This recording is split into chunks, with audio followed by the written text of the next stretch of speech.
हम तो हरि का मतलब ईश्वर, हम तो ईश्वर की औलाद होगी तो बाकी लोग क्या शैतान की औलाद है? साहब के बारे में इनको जानकारी है, लेकिन ये भी जानकारी लेनी चाहिए कि SC ST के लिए क्या लफ्ज इस्तेमाल किया गया है। क्योंकि मुझे याद है सन 1977 में जब मैं वकालत की पढ़ाई कर रही थी, LLB फर्स्ट ईयर की स्टूडेंट थी, दिल्ली यूनिवर्सिटी से पढ़ रही थी।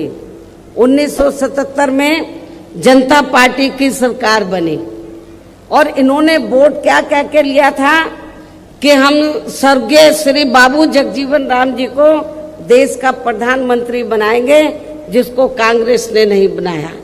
कांग्रेस ने भी नहीं बनाया जिनको, और जनता पार्टी ने भी नहीं बनाया 77 में। तो दलित वर्ग के लोग, अनुसूचित जाति जनजाति वर्ग के लोग पूरे देश में बहुत नाराज थे, खफा थे।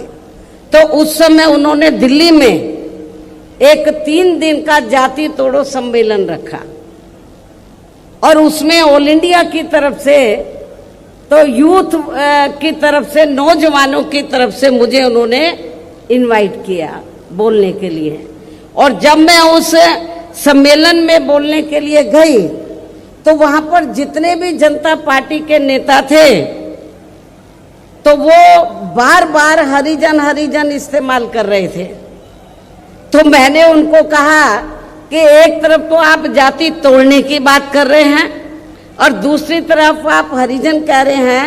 यदि हम इसको पॉजिटिव सेंस में लें तो हम तो हरि का मतलब ईश्वर, हम तो ईश्वर की औलाद होगी तो बाकी लोग क्या शैतान की औलाद है? ये मैंने 1977 में जब मुझे उन्होंने ऑल इंडिया की तरफ से इनवाइट किया तो ये मैंने वहां पर बोला था।